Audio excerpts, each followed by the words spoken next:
Knockout পর্বের match শুরুর পর কার্যত জমে উঠেছে ফুটবল বিশ্বকাপ। সেই সঙ্গে জমে উঠেছে গোল্ডেন বুটের লড়াই। আর্জেন্টাইন তারকা লিওনেল মেসি ও ফরাসি তারকা কিলিয়ান এমবাপ্পে দুজনই 6টি করে গোল করেছেন।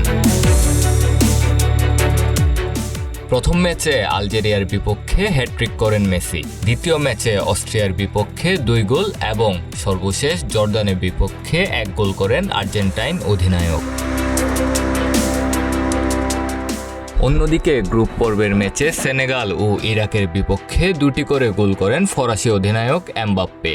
গ্রুপ পর্বের শেষ ম্যাচ গোলের দেখা না পেলেও 2টি গোলে সহায়তা করেন তিনি। আর শেষ 32 ম্যাচের সুইডেনের বিপক্ষে জোড়া গোল করে মেসিকে ধরে ফেলেন তিনি। মেসি ও এমবাপ্পের গোল সংখ্যা সমান হলেও ফিফার নিয়ম অনুযায়ী গোল্ডেন বুটের লড়াইয়ে শীর্ষে আছেন এমবাপ্পে।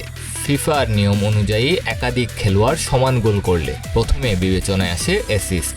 2টি অ্যাসিস্ট করায় এগিয়ে আছেন এমবাপ্পে। মেসির কোনো অ্যাসিস্ট না থাকায় তালিকায় 1 নম্বরে আছে এমবাপ্পে। এছাড়া 5টি গোল করে গোল্ডেন বুটের লড়াইয়ে তৃতীয় অবস্থানে আছে নরওয়ের তারকা ফুটবলার আর্লিং হল্যান্ড। 4 গোল দিয়ে চতুর্থ অবস্থানে আছেন ফ্রান্সের উসমান দেমবেলে। তার সাথে রয়েছে 2টি অ্যাসিস্ট। 4 গোল ও 1 অ্যাসিস্ট নিয়ে পঞ্চম অবস্থানে আছেন ব্রাজিলের ভিনিসিয়াস জুনিয়র।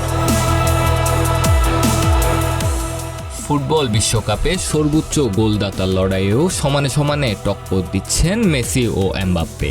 মেসি 19 গোল দিয়ে ধরে রেখেছেন শীর্ষ অবস্থান, অন্যদিকে 18 গোল দিয়ে দ্বিতীয় অবস্থানে আছেন এমবাপ্পে।